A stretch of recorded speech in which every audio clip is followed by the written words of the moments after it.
The Over the Bonnet podcast is brought to you by Merrimark Medical, Gimpy Foam and Rubber, Luscious Licks and Nycat Earth Moving. My guest today is one of the founders of Whiskey's Wish, an organisation involved in training service dogs for ADF and other frontline personnel facing PTSD. Scott Jackman has fought through his own trauma after serving in the army in Afghanistan and was injured during the deployment, causing him to be medically discharged. And it was his dog Whiskey that helped battle his own inner demons.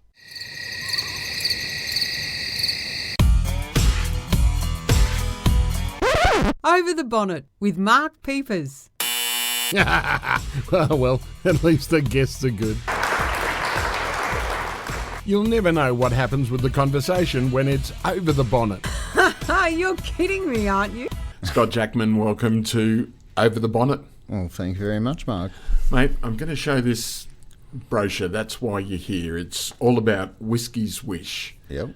What's it all about? Well, in 2012, I deployed to Afghanistan as part of MTF-4. It's sort of a historical trip in the sense that we didn't lose a life, but that doesn't make you feel any better when you get home. But so I was in there, Afghan, doing a night patrol.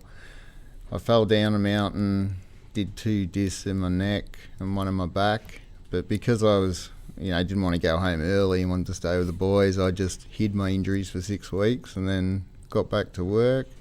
I was supposed to go on a promotion course and then ended up that I was broken and they wrapped me up in cotton wool, and then whatever muscle mass I had fell apart, and then all sorts of things sort of started to hurt and ache. And emotionally, because I was part of it was awesome. It was like being a professional athlete. Like, you're part of a mad team, and then not being able to be part of the army anymore. And when they said that I wasn't suitable for the job or capable, to me, that was what I wanted to do till I retired. I wanted to be a crusty old CSM. I was crusty and old already, so I just needed the rank. So, yeah. But so I struggled, and I was part of the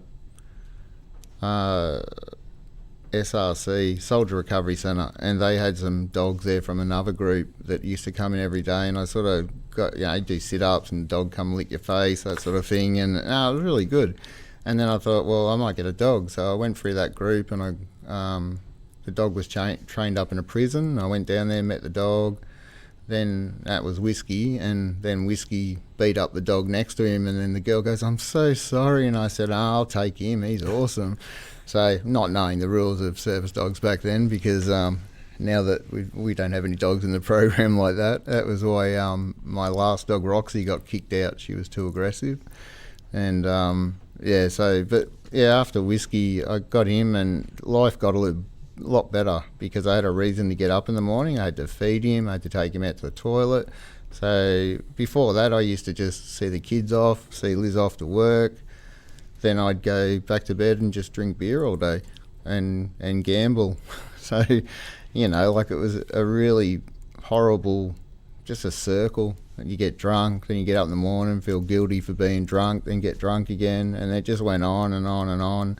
And even after I got Whiskey, I still used to get a bit drunk, but then he used to get freaked out, so I sort of stopped that. And I think actually Liz probably got more freaked out and told me maybe if I continued to do so, she might not be there the next day. So I thought, family or beer, and I'd run out of beer, so I thought I'd go with family. How important is it, having a dog in your life? You say it gets you up in the morning. What's so special about it? Well, it's unconditional love. Like, they love you, whether you're the biggest prick in the world or the best person in the world. They don't care. Like, if you locked your missus and the dog in the boot, which one do you reckon would be happy to see you when you let him out? Just saying. Oh, of course. Yeah, I've never locked Liz in the boot. I'm just saying. I was going to say, or you haven't let her out yet. Oh, wouldn't be game. But no, Whiskey changed my life because I'd go into shops and I wasn't worried about people or anything, and because I got a few tattoos and a bald head, people don't talk to me anyway.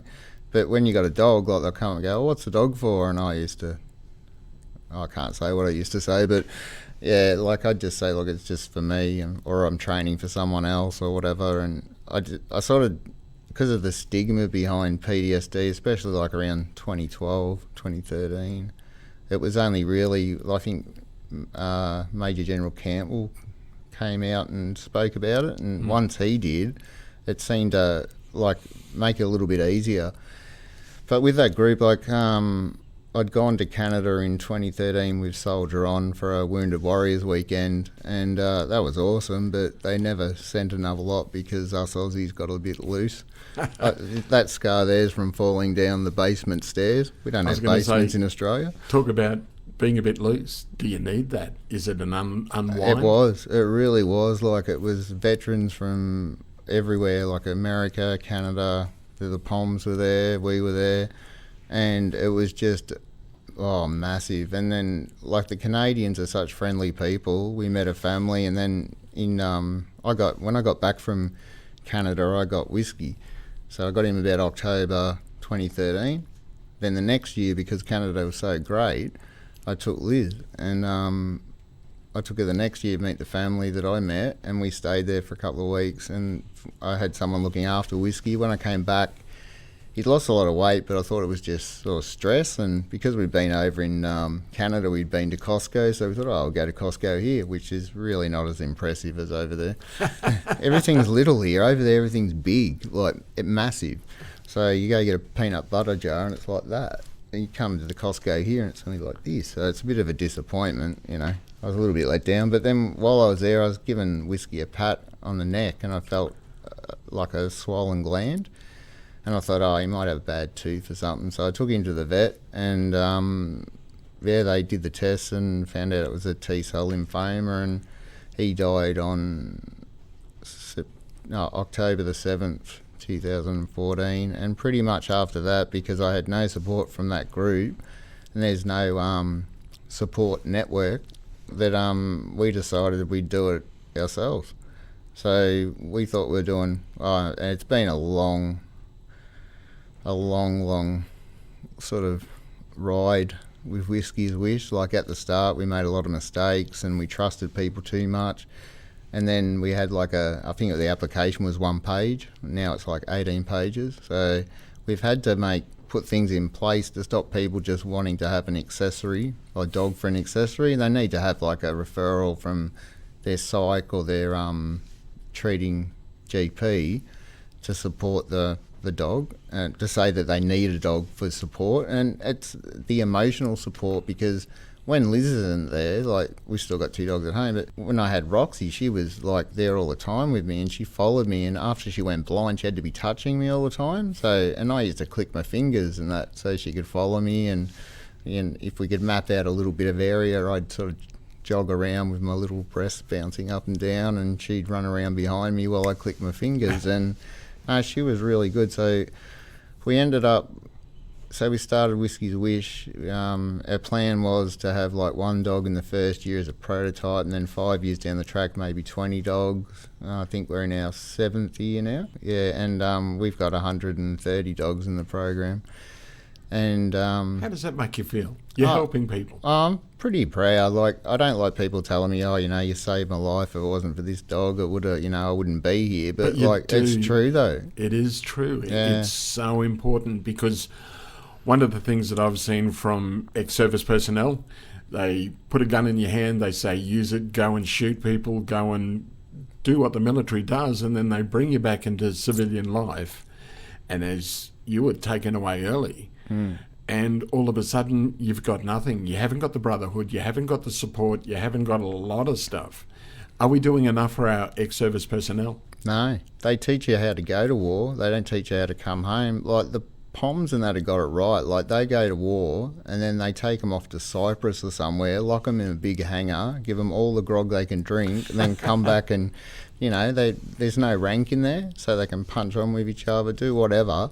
And they do that for 1 night, and then, give them a couple of days and they send them home. They've got it all out of their system. So all the Aussies come home and they're doing that all by themselves. So they're ruining their lives just continuously going through that 1 night, that if you did it with your brothers, it'd be so much better than doing it by yourself. And then once you're out of the green machine, people don't care. Like, it's like a bucket of water. Once I've been taken out of that bucket, it just, the hole fills in, they replace you. If it's taken off you, it's sort of like you work so hard to get there. And it was taken off you. You didn't want to get out. I didn't want to get out. I would have stayed on in any corps just to stay in, but there was nowhere. For some reason they thought I could drive an excavator. I got a buggered neck, so I'd have to go.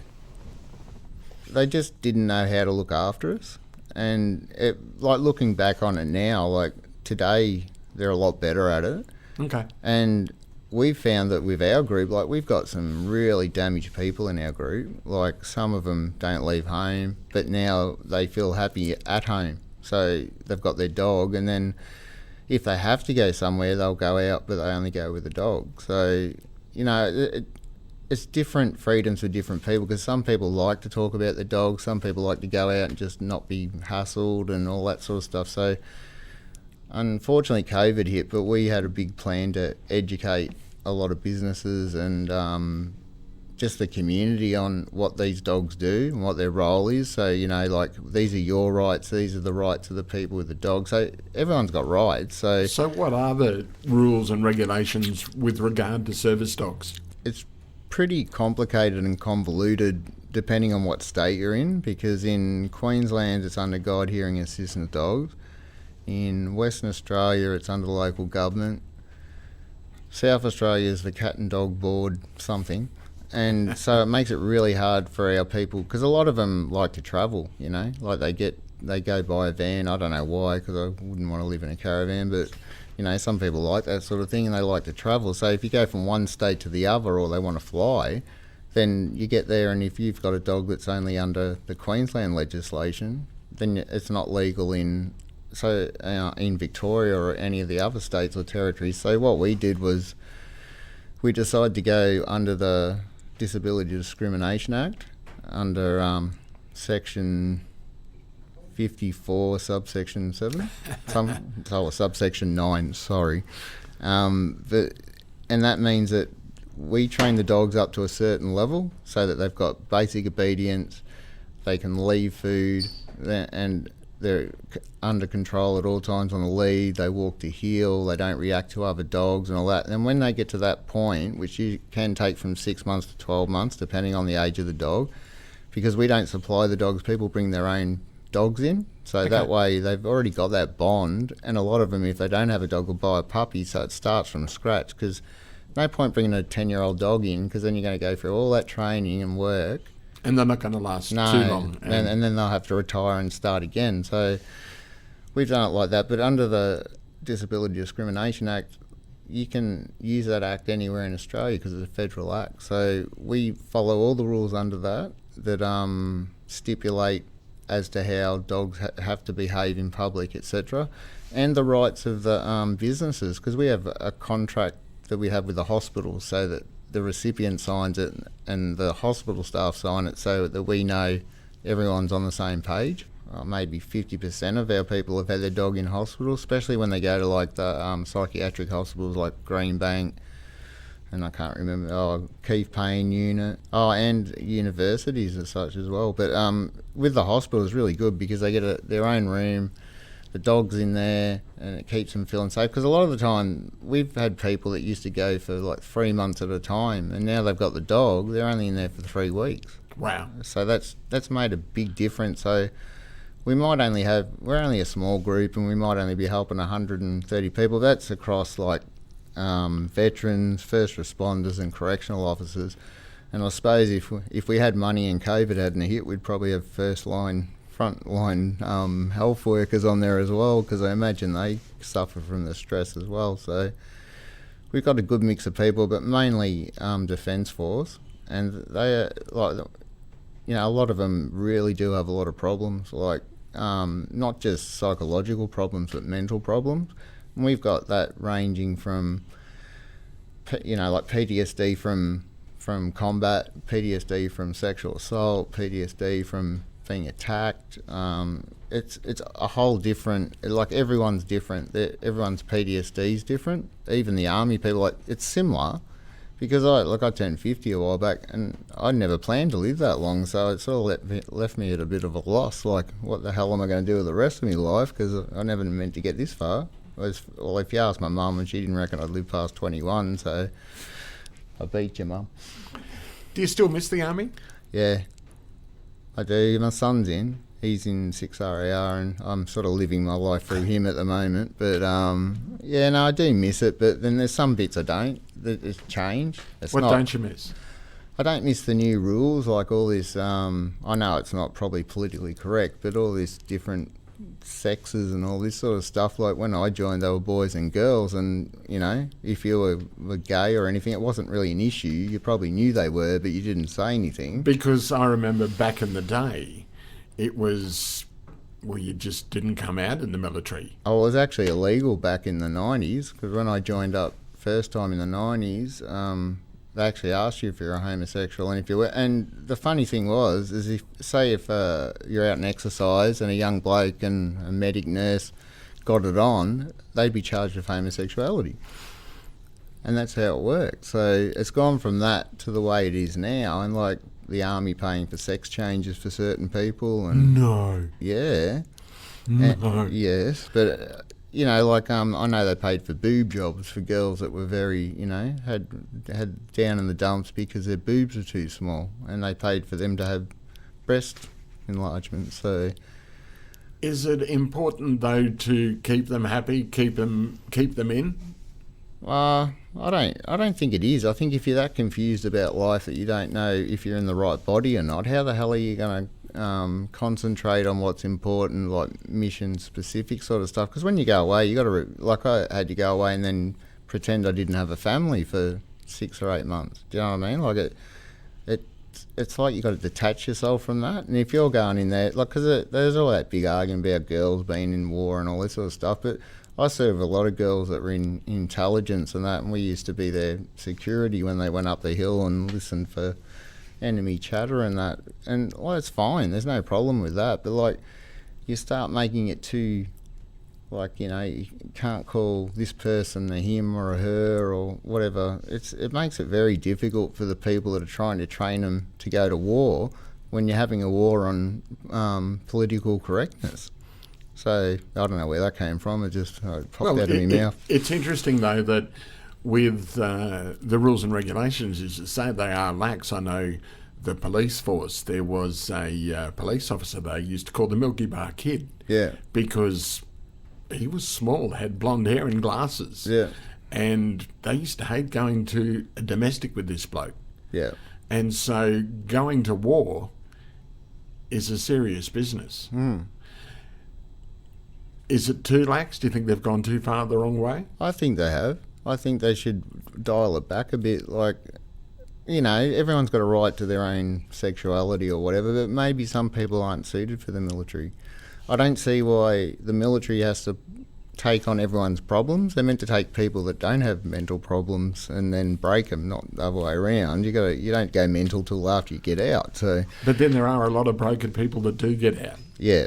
So let's get back to Whiskey's Wish, the logo on your shirt. Let's talk about that. Yep, that's a picture of Whiskey that was taken the day before he passed. We had friends that were photographers. Yeah, that's him. Yep. Yep. Yeah, and that paws his actual paw print. Obviously not to size, but he'd be a very small dog. But no, that was very important to us because just the love in his eyes.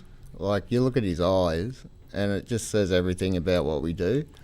Because reading off your shirt, when you can't look on the bright side, I will sit with you in the dark. That's right. And they do, with, as you say, that unconditional love. And they do. And then when the demons come, they're there. Like, our dogs, a lot of it's not even taught. It's just instinctual. So, like, people will be having a nightmare. The dog will wake them up. If I had a nightmare, Whiskey'd wake me up. And he'd jump on the bed and sort of stand on me and stuff. And he was a big dog, so it'd wake you up.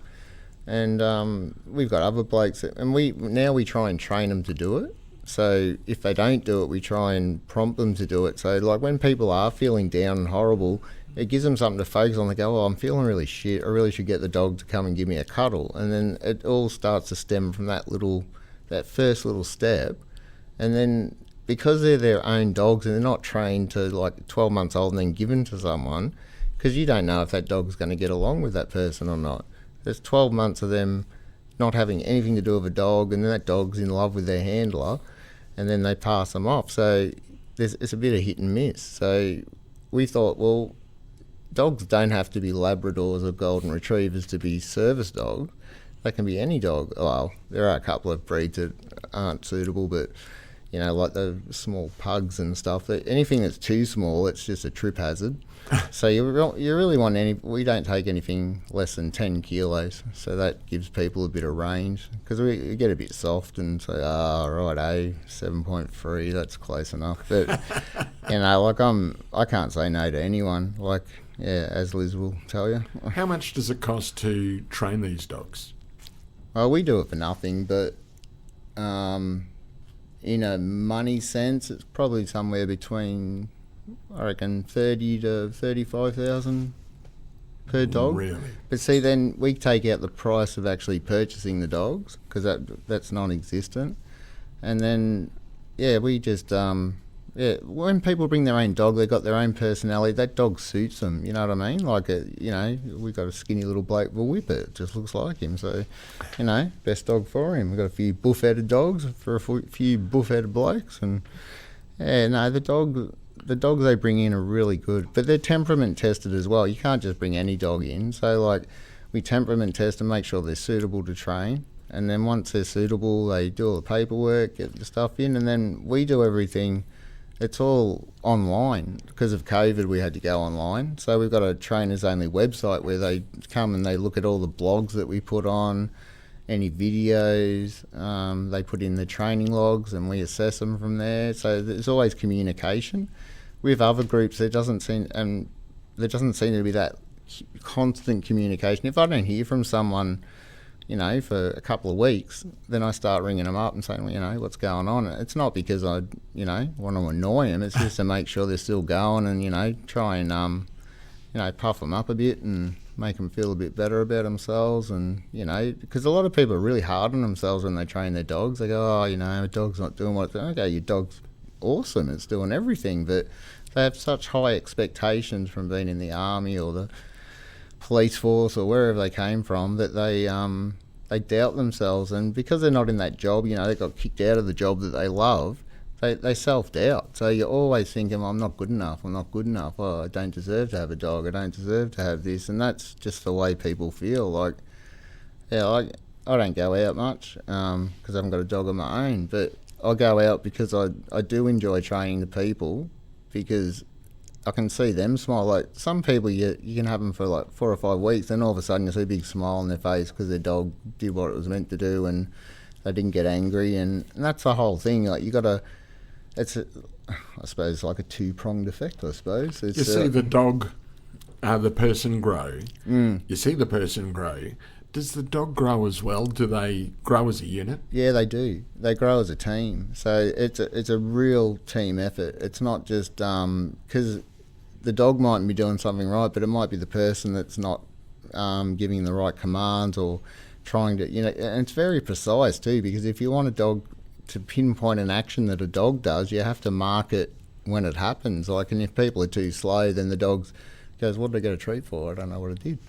So it's quite complicated, and at the start we used to have accreditors from Guide Hearing and that, and then when we changed over to the DDA, we had to do it ourselves. So I did a training course in Australia, then I did one from the UK, and then that pretty much taught me everything I needed to know for that. And we've got Liz is a trainer, I'm a trainer. We've got another trainer in the organisation, Shane, and he started as a recipient. Who needs more training, the dog or the person? The person. The dogs are awesome. Like, they'll walk their dog and go, I won't walk to here, I won't do that. And then I'll grab the dog and it'll walk for me. It's just the way that you command it and the way that you handle yourself. So, and the other thing is, though, I don't have an emotional attachment to the dog, so I'm not going to get angry at it. So the people, that's like something they have to overcome. They have to overcome their own anxiety levels, their own anger, and push it down to a point where their dog can actually work. When you're talking about, you say that there's an 18-page information package that you need to fill out before you take them on board. What do you want to know about a person before you take them on for assistance dogs? Oh, we need to know that they have the means and ability to maintain and look after the dog, that they have the capacity to be able to keep in contact each week, just send in a training log, although that's not really part of the application. But we need to know like what their housing situation is, all those basic things that, you know, make sure the dog's all right. And then we need to know why they want the dog, because some people will get to that point and they say, I just want it for company, and that's not what they're for. They're there to help. They're a medical, they're medical equipment, I suppose. How do you identify when you're out in the streets? How do you identify someone that's got one? And how do you approach them, or do you leave them alone? But how do you identify a service dog? Well, a service dog will have a jacket on for a start. That doesn't really mean a lot unless it's tied to a group, because there's so many convoluted rules. Like, you can have a service dog and train it yourself as long as you keep all the training notes, all that sort of stuff. But you should be able to see a jacket with clear markings saying it's a service dog. Let's go back to Afghanistan. Yeah. It was a big part of your life. Yeah. What happened? Well, on my trip, it was quite quiet in the sense that we didn't actually get into didn't have any troops in contact, except for one of our sections that were hanging out with the Yanks, and the Yanks got the Humvee out and put the big speakers in and drove down through the valley playing Born in the USA, and then all the Taliban jumped up and shot at them. So that's how our guys got in that one. But yeah, no, it was a lot of mentoring and stuff, but it was very hard because it was just after that green on blue, because of the Afghans were shooting the Australian soldiers inside the bases. Of course. And we had several threats like that. So you'd make some sort of rapport with the Afghans, and then all of a sudden the next day you're all, you know, body armoured up and, you know, like looking around the corner when you're checking the towers and that sort of stuff. So, but then I can understand it from their point of view. Like, they've been there, those soldiers have been there for the 10 years, and every 6 months or 9 months or 12 months, new Aussies come in with, great, I'm gonna fix this and do that. And I think they just get sick of it. Like, they've seen so many trips come and go, and they're the same people, so all they do is when they get new ones, it's like, let's start again. And it depends on the attitude of it. Like, our CO was really strict. Like, we couldn't even turn our sleeves up one turn. It was like we had to be as reggy as anything. Why is that? For safety mainly, because they'd lost lives in the previous trips and subsequent trips afterwards. Like 2013, I think, was when was it Cameron Baird died in 2013? I'm not sure, but it was after our trip. So our trip, we came home, but then even though no one died on our trip, it was like a sense of guilt because we didn't give enough. And like, when I got over there, I never expected to come back, because I've always had the shittest luck. You know, like, if anyone's going to fall in a bloody puddle, it'll be me. So when I got over there, I was like, well, you know, I was 41 then. So like 41, I thought, I'm the oldest, so I'll be the one that goes. And yeah, it was like every day you're just waiting for it to, you just sort of go out, because the first patrol you go out and you're sort of shitting yourself before you go out. Then once you get out there, all your training kicks in and you're just like, this is all right. And then there were some days, like when you go on a 24k round trip patrol, and halfway back I'm thinking, geez, I wouldn't mind getting blown up, I'm sick of walking. But we did a road trip to build a new base, and I think they found like 15 IEDs on the way, and it was only a 40-kilometre trip.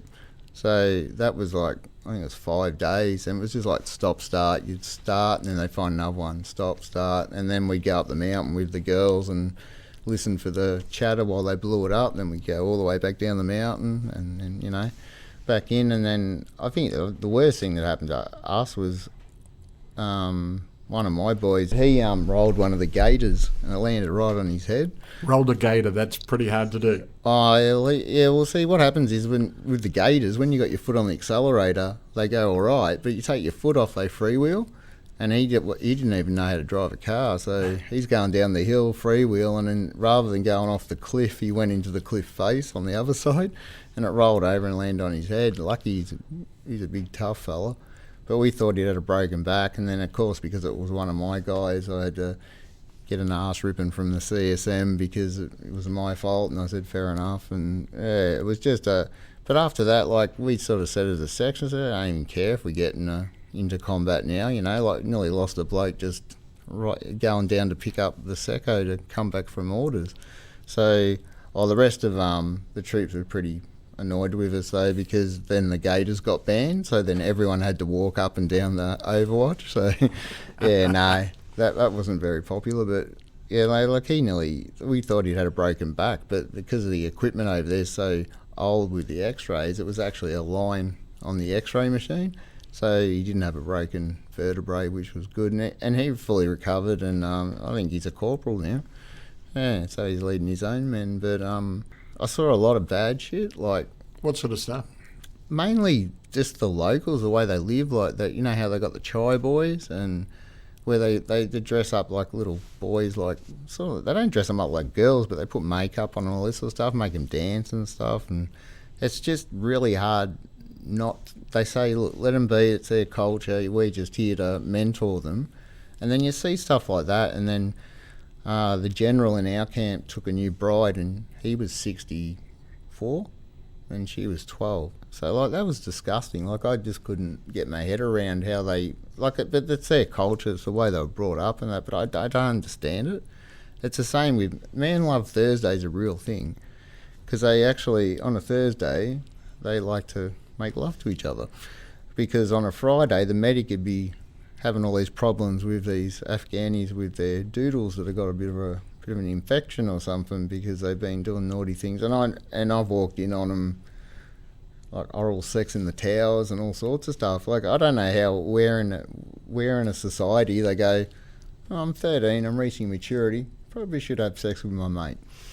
I don't really know how it works, but it's just a whole different world. And, you know, they hump donkeys and goats and they don't care. What was the thing that stood out to you, though, about the whole experience? I couldn't really pinpoint one thing, but, like, it was just that sense of, like, actually getting to do your job and being with all your mates that you trained with. And, like, we're like brothers. Like, we still keep in contact, our section, like, all of us. And over the years, though, we've lost...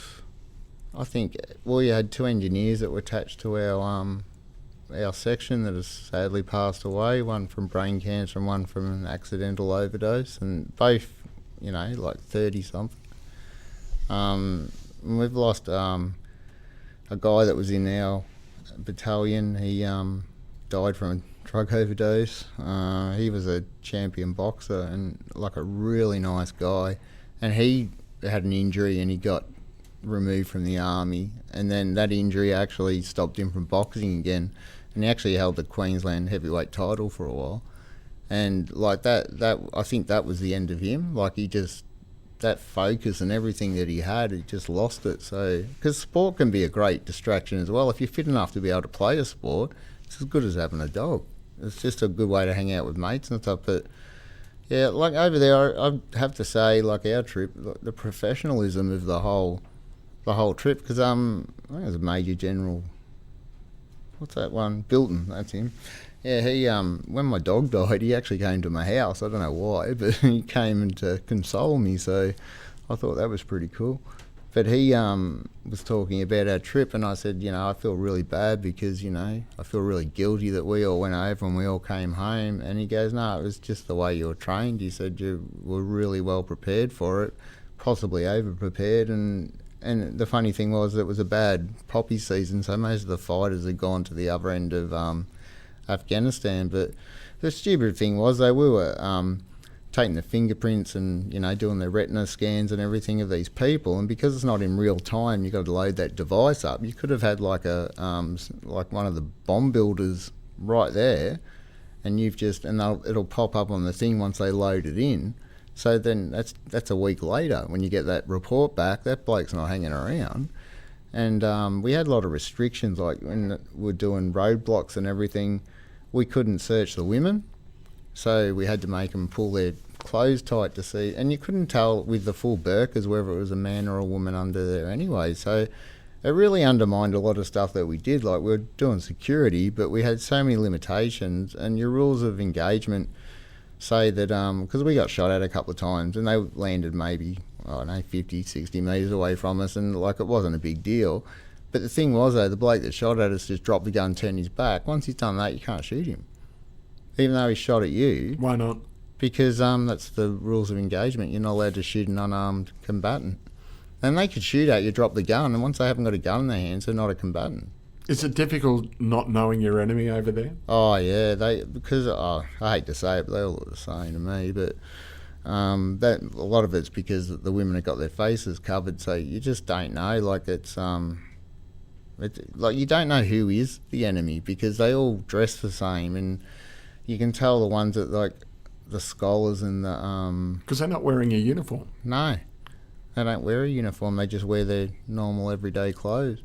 And like the Afghanis brought in a couple of like Taliban fighters that they found, and they had like a rusty old shotgun that looked like your muzzle loaded it. That's how bad their weapons were. But and we had to watch them. Like we had to supervise the Afghans looking after their prisoners, because you didn't know what they were going to do to them. And then I'm sitting there on a chair on my picket watching like 10 blokes with machine guns looking at me while I'm looking at them, and I'm meant to be the guy that if they hurt that guy too much. But then you don't know. It's all like you nearly get to that point, you go, he shot at us, so we let us shoot back. And go, oh, hang on, we've got to check to see if he's still got a gun. So like, it's that sort of thing. Like, it's not just you get shot at and you shoot back. It's all like, okay, well, let's shoot at him, sir. Like, what's the go? Can we shoot back at him? And then it's like, oh, no, it's all right. We'll let the Afghans sort it. And yeah, I don't know. It was very, very hard to operate under those conditions. I understand why they have the constraints there, but it's just really hard to do your job if you got to second guess yourself all the time. Like, am I going to get court-martialed if I shoot? Or am I going to, you know what I mean? Like, you're always worried in the back of your mind that you might get in trouble for doing your job. The Brereton inquiry has tarnished the reputation of Australian soldiers. What's your take on it? Well, I'm a little bit old school, so I think, like, what happens, happens, and it stays on the battlefield. Like, I don't know about the blooding thing. Like, it might happen, it might not, but I've never seen it. And as far as I'm concerned, all these people that have got an opinion, unless you were there, you don't know, so don't have an opinion. And the way that the army handled it, like, was it Angus Houston? Yeah. Yeah, when he came out and apologised to the Afghani people for crimes committed against them, I felt like slapping him. Like, they blew up, like, what, the 9/11, Bali bomb, like, all that stuff they did and all the people that we've lost, and then he goes and says sorry to them. I'm not sorry, and I'm not going to say sorry either. So, like, I was there to do a job, and unfortunately they were the enemy. Well, some of them were. It's a bit hard to tell. Like you said, you can't tell who the enemy is. I think that would be the hardest thing, is not knowing, and then they could put the gun down, as you say, and the person that you're interviewing could be the bomb maker. Could be. Yeah, that's exactly right. And you don't know. And because you haven't got that, that maybe they've got it in real time now, but like back then they didn't have it in real time, so you couldn't just sort of like press a button and it'd go in the machine, come back and say, yep, he's good or bad. So, yeah, it was really... And the medics used to get really, really cheesed off because they'd have kids come in, they'd be missing 3 fingers because Dad's teaching them how to make bombs, but obviously he's as good as Dad. All good bomb makers are missing fingers. That's why, like 90% of them, you see people missing fingers, you go, oh, he's a bomb maker. But you can do like a test on their hands to see if they've had explosive stuff on them and that. But like, we didn't have all that sort of stuff all the time. Like, we trained in all this really cool kit before we went over, and then got all the shit stuff that was left behind. All the good stuff's probably in Australia getting used on training exercises. So as far as like recognition of their fingerprints and everything, it wasn't in real time, so it just made it really hard. How do you mean not in real time? Can you... Oh, well, so you had a machine, you'd scan their fingerprints, and then you'd take a photo of their retina, and that was stored in that device until you took it back, and then it was loaded somewhere in the CP and then sent off to like Terrancott or wherever they were sending it to. then they'd go through the database and then send back and say, oh yeah, that bloke was bad. And we'll go, well, that's not much good now. There was one, because all the operatives, like, you know, their bomb makers have special names, like, you know, Scud Missile or whatever. But there was one that was called Awkward Chicken. So we were on tailing the awkward chicken for a little while, which I thought was funny. I was sort of hoping to catch up with him to see if he looked like a chicken. So, yeah, I don't know why we were chasing him, but... Did we have a win in Afghanistan? No. They just gone back to the way they were. Like, it's because there's so many different tribes, you can't have a democracy, because as soon as someone gets into power, they get all their family and everything to be the police and everything else, so then the 10 other tribes don't like them, so they fight against them. So then someone else gets in power, and then they just all infight. Like, they breed their kids like they have no regard for the girls. You see a lot of burnt babies and that, where they leave the girls to their own device, and they might pull a pot of water off the stove or whatever, and the boys are held, you know, up here, and the girls are just something that they barter with later on to when they marry them. And that's probably why they wear the burqas, because half of them they haven't got any hair because they've been burnt faces and everything. So that's the way that they get married, and it's all like a bit of a I don't know, a bit of a surprise to sort of find out who you're marrying. It must have been a culture shock for you then when you went and you landed on the ground. What was your first impression, and what were your initial impressions of what you experienced over there? Oh, first off, we landed in Terracotta, and that was really just a week and probably 10 days of just going over all our processes and putting everything in place for when we did deploy to our base that we were going to operate out of.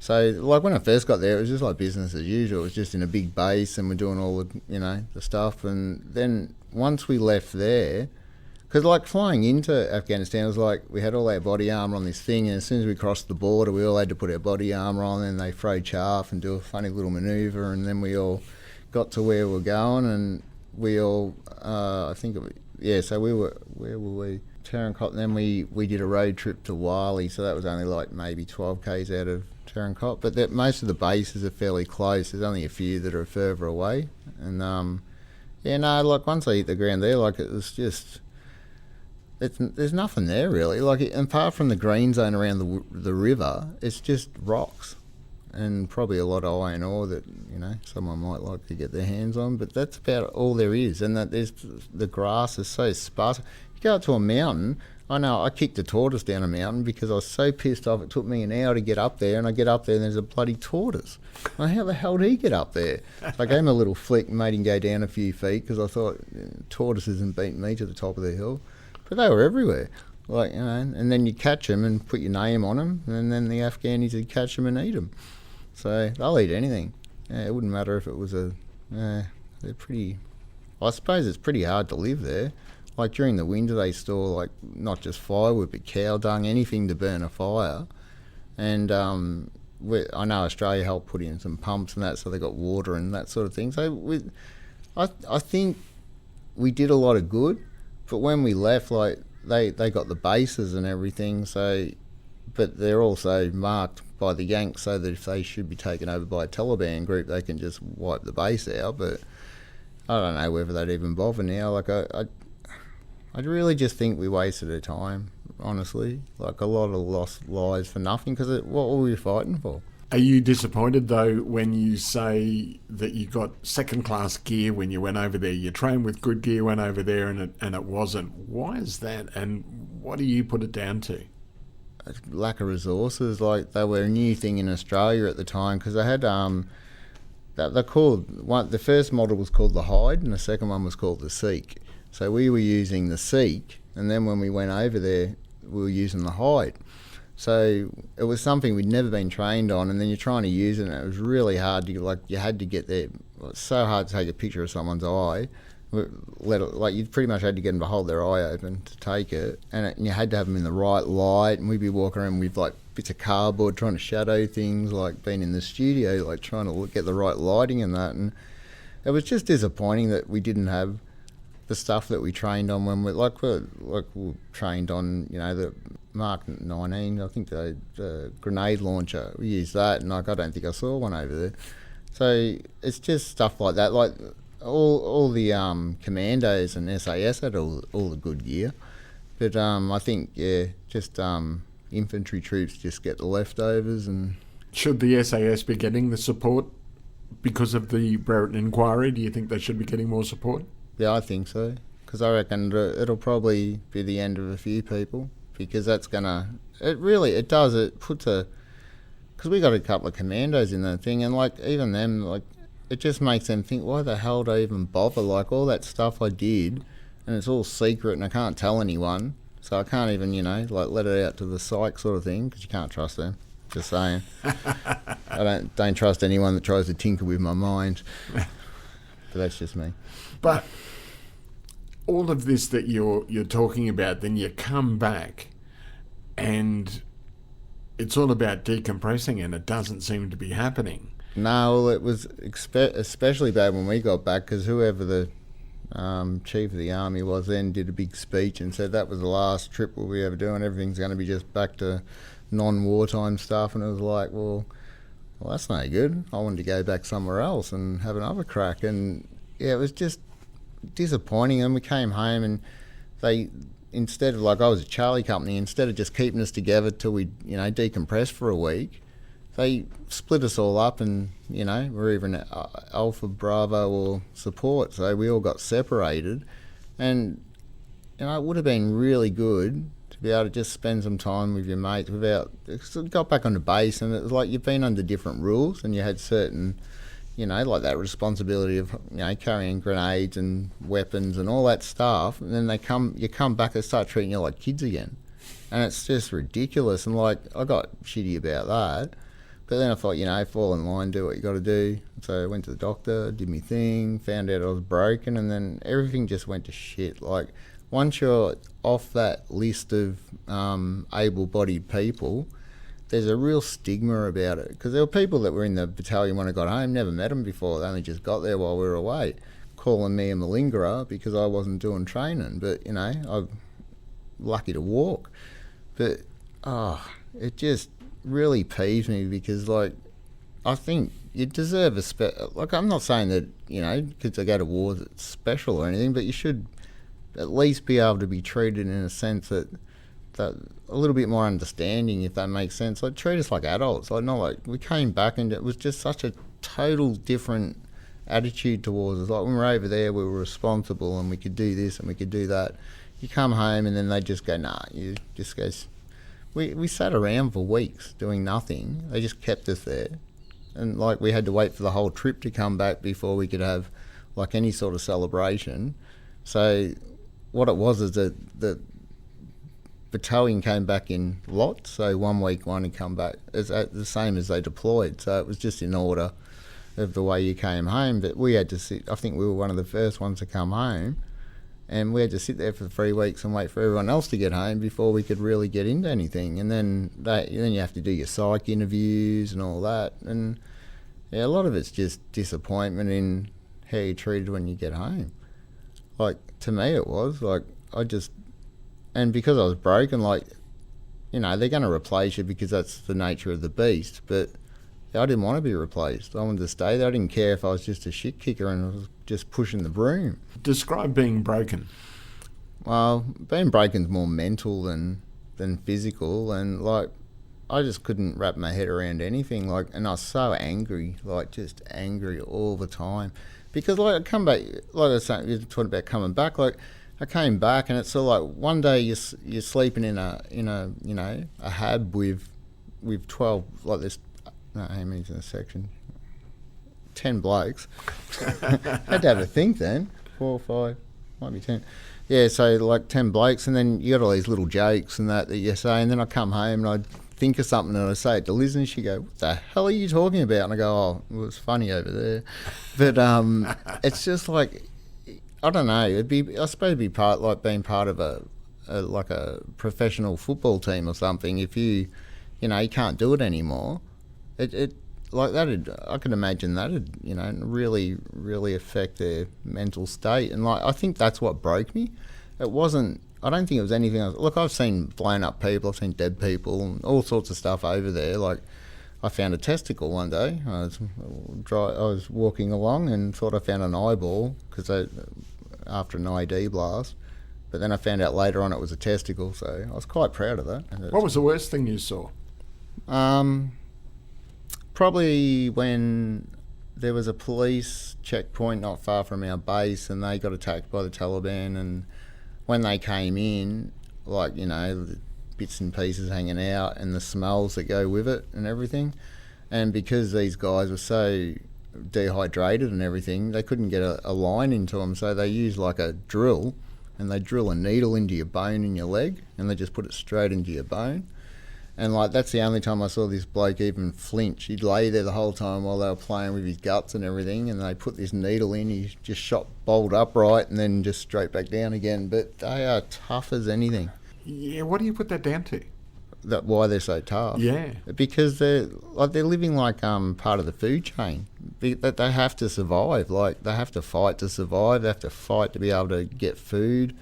Sometimes I just think it's their culture. Do they resent having... Yeah, they do. They hate having us there. Because even when we were there, they said, how about you go home, leave all your gear, like your bushmasters and everything, but you just go home and we'll finish the war. But you can't trust them, because the generals that were running the bases would be in charge of the pays, and they'd hold their pays for them and say, oh, yeah, we'll hold them for you. But whether or not they actually got their pay later on, you don't know.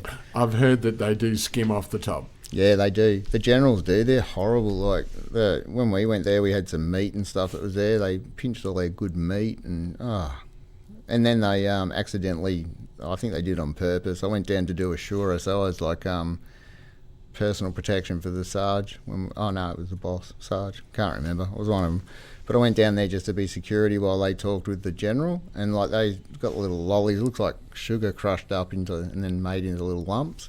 And I just thought, they offer it to you, they say take it because it's rude not to. So I took it, and after a while I was feeling really lightheaded, and I stood up and I fell over, and then they're all laughing at me. And I said to the interpreter, I said, what the hell's in these lollies? He goes, opium, hash. And I was like, holy shit. So, what was that experience like? Oh, it was pretty hard to get back up the hill, because I had a big tin of 2 fruits. And I got up halfway up the hill and I dropped the tin and it rolled back down. So I walked back down, go get it, and the bloke up on the Overwatch is sitting there like with his sniper rifle, just watching him, and he's going, Jacko, what are you doing? I said, I'm bringing up the 2 fruits. By the time I got it there, it looked like you'd hit it with a ball-peen hammer. It took me like an hour to get up the hill because I kept walking down after this bloody tin. And yeah, it was pretty horrible. I actually said to the boss, you can hang on to me rifle for a while. I said, I'm not feeling too good. But he said that, you know, it was an accident. It wasn't like I purposely got drugged. I think they drugged me just to think it was funny. But you got to be careful, because they'll drug you. They'll rape you, the bastards. Really? Yeah. Well, as you say, the culture is different. Mm. How has it changed you now? Well, I still love the fact that I was in the army. Feel like a bit of a has-been now. It was like 10 years ago. But it's made me stronger in some ways.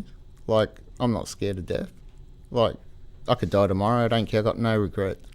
I probably should have some, shouldn't I, love? But yeah, no real regrets. So, and I think it's made me a better person. I'm more understanding of other people's mental health. And, you know, our middle son, he's got Asperger's, and he suffered a lot with depression and stuff. So I sort of had a bit of a background in it.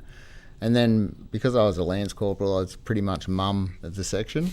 So anyone that had any, like, all admin and personal problems, you know, like their missus is cheating on them or whatever, they come and talk to me, and then I make them feel better and all that sort of shit. Because the families, they must really suffer because of what the soldiers go through when they come out, and there's really nothing for them then. It's up to the families. Well, see, I'm one of the very lucky ones that I'm still married, whereas most of them weren't. Like, when they came back, like, their relationship broke up. I've seen relationships break up over a dog. They'll say, I'm getting a dog, and they go, well, you can have the dog, but I'm leaving. And then they give them that ultimatum, so, like, it's like they can't. Was it going to die anyway, though, if that happens? I think so, because if you're going to break up over a dog, I think it's just an excuse to look for something. But, yeah, but see, some wives are just they're horrible, not like my beautiful, wonderful, faithful, awesome wife. Just saying in case she's listening. How tough is it on the families? I know I grew up in Really a tough. service family, and I have some understanding of they live it almost as much. Oh, they do, because like I come home and I talk to them like a corporal. That's the way I treated my kids. The same way I'd yell at people at work, I'd yell at them at home. So they're pretty well adjusted, I tell you. Like my son that joined the army, he goes, "Oh, they don't even yell at me as much as what you do, Dad." And I said, "Oh, well, that's all right, eh?" And How's he going? How's he enjoying his? Really loves it. Yeah, he's. It's funny because he's an APC driver with 6 RAR. He's an infantry soldier, but he trained as a driver. And I was an APC driver when I first joined, first armoured when I was a reservist, and now he's going really well. And he had to have a shoulder operation, but like he got the good WOG genes from Liz, so he's a big unit. And so he loves it. And I said to him, because he's been missing the battalion balls and that sort of thing, where they all get out and cut loose because of COVID, they can't get out and do it, but. And he's always, once a month he goes out with his mates, and I think last time the police brought him home because his 10-minute walk took him 45 minutes to get halfway home, then fell over in the gutter. And then he comes around and goes, "Oh, Dad, cops brought me home last night." And I said, "Well, what'd you do?" And he goes, "I fell asleep in the gutter." And I said, "Oh, you take after Dad. That's something I'd do." How important for soldiers is alcohol? Oh, it's like our prized possession. And it's a culture, because like when I was even in the like 2010, 2012, even from 27 on, I suppose, it was like you go to the boozer and they tell you, drink responsibly, don't go out, drink, drive. And it's like, okay. And then you got a corporal or a sergeant going, "You will have 2 beers before you leave this boozer." And I was like, "Oh, okay." And then you have 2, and then you have 7, and then, and the coppers are always waiting out the front gate, so you'd have to get someone to drive you home. What was the relationship between the army and the police? Not too bad, but they knew that because it was a bait, like where a Nogger is, they know that when fights are starting and that it's not going to, if there's one bloke punching on with an army bloke, then all the army blokes are going to go and try and grab him before he gets arrested, and then maybe finish the fight. Because that was the other thing, they used to confuse you and say, "You're on holidays, don't muck up or you're off the trip. But if one of your mates is in the shit, if you don't jump in, you're off the trip." And I'm like, holy shit. So I didn't go out with any mates over that trip, over that holiday, because I didn't want to get in trouble, because I had no idea what was the right thing to do. What is the right thing to do then when you're doing these sorts of things? Is it drink responsibly? Is it... What do you think that you should be doing? I think you should always just look after your mates, because that's, in the end, that's what the CSM sort of like goes, go home and behave yourself, and if you get in a fight, make sure you win it. So like, it's just the culture. It's like, well, it's not a boys club because there's girls in there too, but we all see each other as equal. There's no boys or girls or weak or strong and that sort of thing, and everyone's got their strengths. Like sometimes you just got to have someone like me who's probably useless at everything, but he's the funny guy. Is that one thing though is that the big thing that you miss? The boys' club, oh yeah, camaraderie. I do. I really miss that, because like you got your own little jokes and you sort of muck around like school kids. Like you still have like wrestles on the lawn. I was 40 something. I'm wrestling 18-year-olds because I'm an idiot.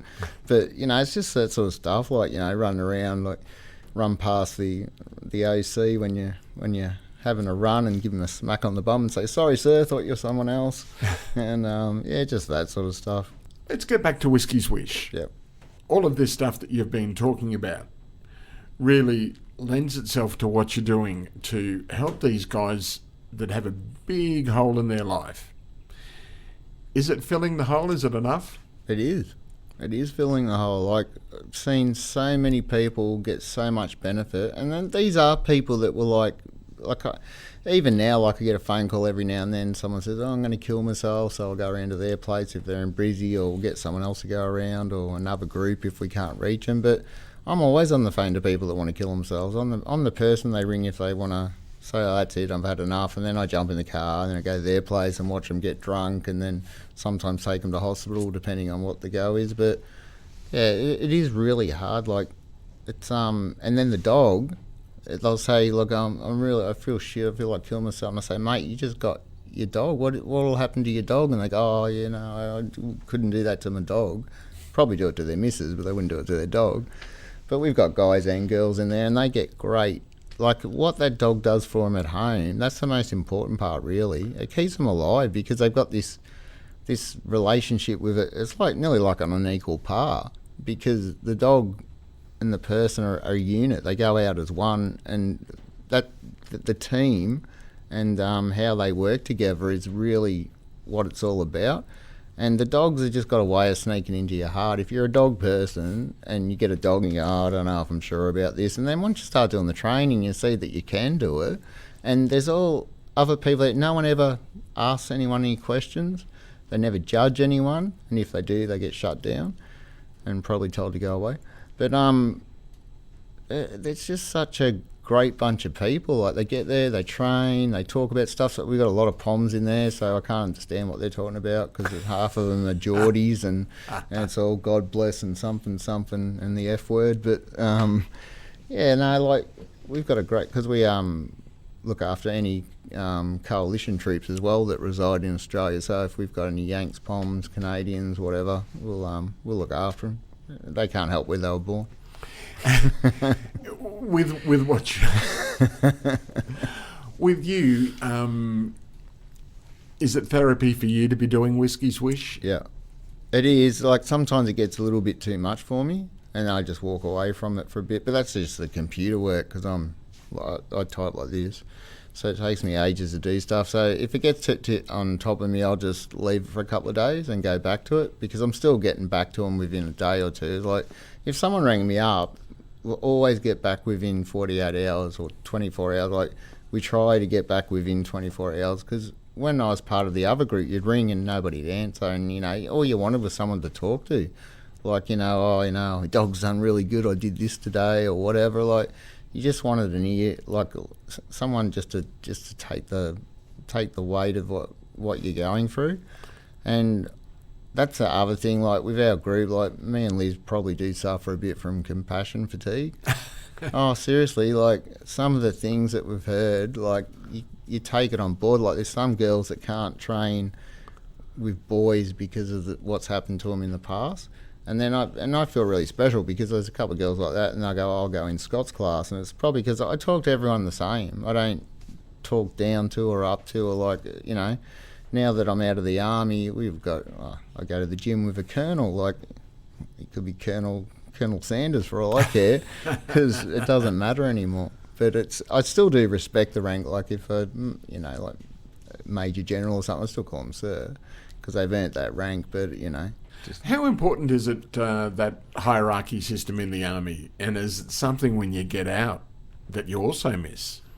Yeah, it is, because when you've got a problem, there's always someone to go to higher up, or you can take it a step further. When you're at home, it's just, if you're not doing what the missus said, then you're wrong. Yeah, I learnt that over 28 years. Hard lesson. That's the thing, the families really, and coming back to the families with the weight, is there enough support? Okay, taking the soldiers out of the equation, is there enough support for the families? There seems to be a little bit more now that VVC has changed their name to Open Arms. I think they're offering a little bit more, but I don't think so. I don't think so, because, like, I've had to take my youngest son to a psychiatrist because of issues that he's had with my behaviour in the past, and that's what sticks in his head, because he was at that impressionable age. And, like, I have one beer now and he's jumping down my throat, which really pisses me off, because, I just say to him, look, I'm only going to have a couple of beers, but you got this voice in your head going like this. So it does affect them all different. Like, Maddie's very, like, our middle son, very compassionate and very caring, and if I'm in pain, he feels my pain. So, like, I think he struggled a bit as well. So it affects everyone. And, like, Liz, I think I've driven her over the edge several times. I think I just come back an hour later and she's still there. I'm good, I'm still married. So let's look at the financial side of it again. Do you get any help from any organisations or the government? We did get a grant from Department of Social Services. It runs out probably about June this year, was cut short because of COVID. But the fact that the government gave us that grant, it gave us the ability to employ Liz and Simone to be able to do all that stuff that we would have had to pay massive amounts to get all the we've got work books for and instructional manuals for all our trainers. So to put all that together and like, because Liz volunteers, I couldn't count the hours that she volunteers, but she works just as many for Whiskey's Wish at the moment. So we're really trying to do the best that we can to get donations and that to keep it going. Like for us to grow, like we survived COVID only because of the DSS. If it wasn't for them, and I'm going to say Peter Dutton, good bloke. You've mentioned COVID quite a number of times. How has that affected you? Well, all our fundraisers went out the window because we couldn't have a gathering, like even with raffles and that, it was really hard to sort of go out and sell tickets, and everything's online, and at that time nobody wants to spend money. Also, it's sort of isolated some of our people, especially the ones in Sydney, and it's isolated them from their trainer. The trainer might only live 5 kilometres away, but they can't go to train them because of COVID. So when these guys can't do what they do, and they can't take the dog out to be able to go out in public because they're not allowed out in public, like that's been a really hard thing for a lot of our people to. But the thing is though, like you say, that like the lockdown, if you said to anyone in our program, you're locked down for a month, I go, yep, no worries, I won't leave the house. So like for us, we've been training for that our whole lives, for being by yourself and locked down. So COVID was easy for me, I loved it. But apart from the bad bit where everyone died, but like for me it was very good just being at home. And it gave me a little bit of a break from the charity.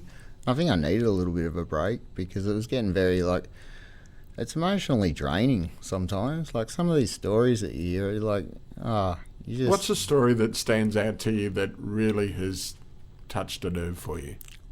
Well, actually, it was one of our recipients late last year. He'd done so well, and he'd been for a marriage breakup. He'd lost a son when he was young, and he was only 31, and he was going so well. And I saw him a week before he passed away, and he told us that he'd attempted to take his life. And I said, you can't do that. You got a daughter and all this sort of stuff, and your dog, and he was so on board with getting back into training, and he wanted to be a trainer himself.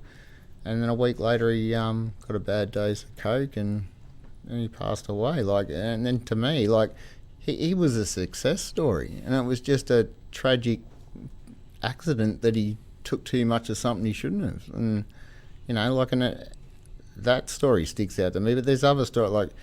I know a guy. It's really hard. I hope they not listen. But there was a person that was sexually assaulted when they were 16 in the army, and then they got out of the army because that was the shittest part of their life. Then they joined the police force, and that person's life has been a roller coaster, up and down, and I've been supporting that person for 4 years, and it's just, it breaks your heart, some of the stuff you hear. You don't even think that that happened. I've never experienced that in the army, but there was a hierarchy of officers that were just grooming and taking advantage of these apprentices because they're out the back in the workshops and everything. And they were telling me, because a lot of them join when they're 15, 16, so they're very impressionable. And to have senior officers, people that they trust and think that are there to protect them, to abuse them in that manner is it's a horrible thing. So it does go on, but it's just I haven't seen it firsthand. Only thing I've seen firsthand is the old rules, you got a problem, you take it to the box room and you punch the shit out of each other. But there's nothing wrong with that. I think that builds character, and it makes him face pretty, see? It's been beaten around a bit. Respect for each other? Yeah, a lot of respect. And the thing is, though, you can have a punch on with a bloke and then you're down the pub, arm around each other telling them how much you love them. So it's just a way of blowing off steam, because you do, there's a lot of pressure on you, in some of these exercises, and then if you're the one person that does something wrong and then you're everyone's looking at you, it's I don't know. I have been that person once or twice. What do you think about Anzac Day? How do you celebrate that? I don't. I don't feel like I did enough to deserve my medals, and I don't march. I did the one on the driveway last year, but I don't go to Anzac Day. I don't feel proud in that sense. I don't think I did enough to deserve them, so I don't wear them. The only time I wear them is when I go to see my mate or one of my mates at the cemetery, and I'll wear them on my vest and take a beer down for him on Anzac Day. So that's my little ritual. He passed away in 2018, so and that was really sad because he was only 29. And that's my ritual I'll wear my medals for him, but I don't like going to places and, people can tell where I've been, and I just don't feel like I deserved it. I was on a trip that didn't really kick off into anything. Like, we had a few close calls with other things, but it just wasn't. You served your country. Yeah, I know, but I don't think I served it well enough. Like, I don't think I deserve to have PTSD even. Like, I don't feel worthy of that injury because I don't think I did enough. I'm not often speechless, and that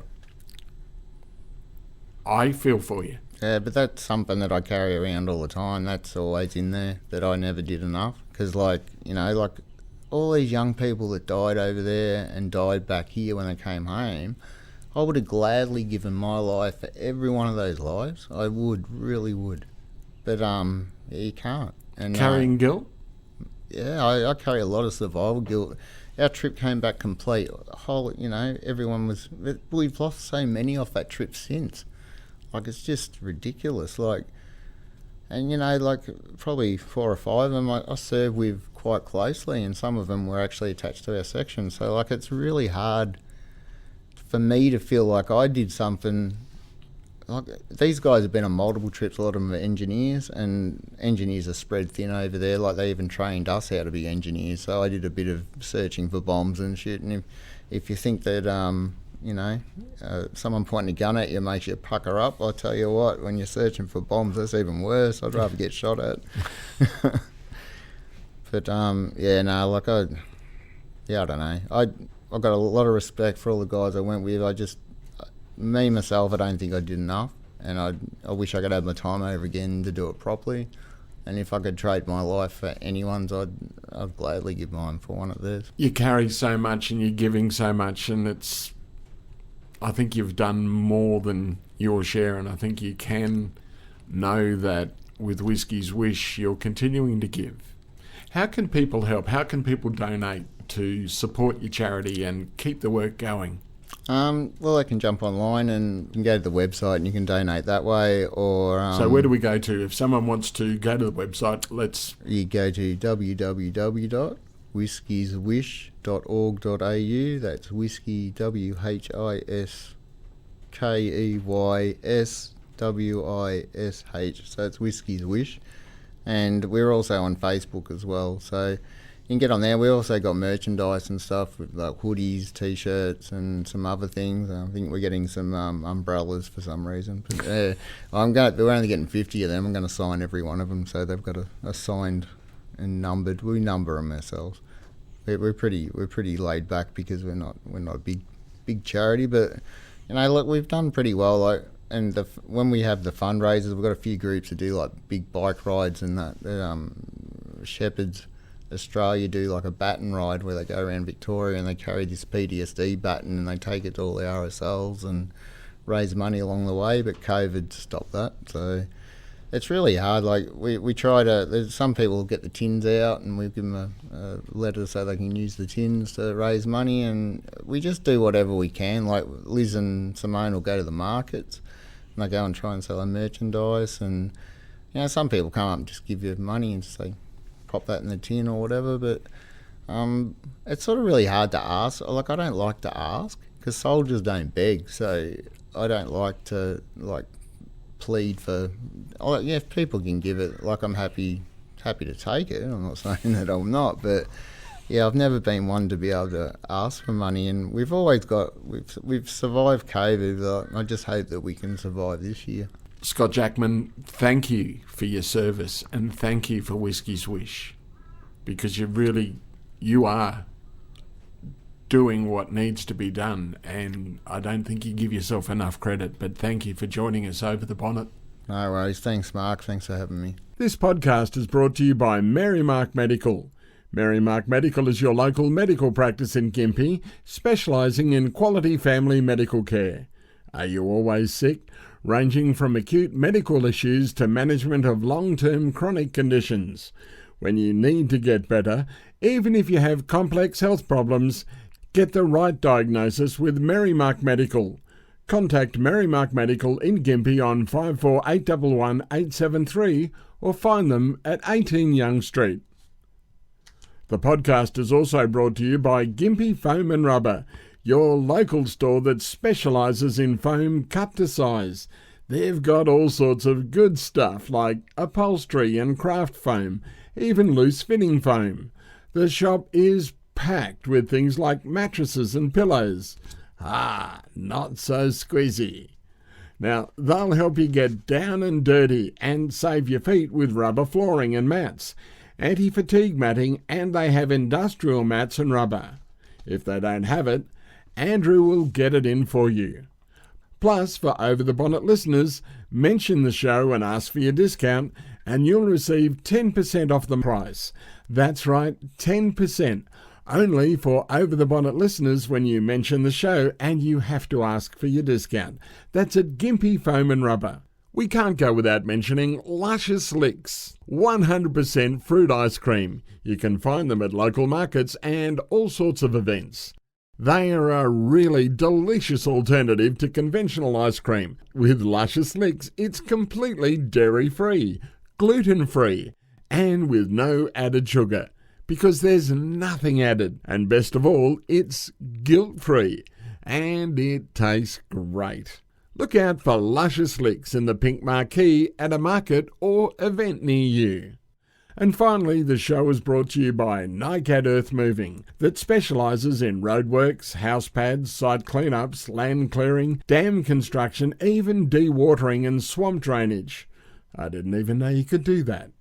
They have a 140H grader, which is big, and their PosiTrack Bobcat is also huge. There's a D65 dozer, 3 excavators for hire, including a 20-tonne, 8-tonne and a 2.5-tonne.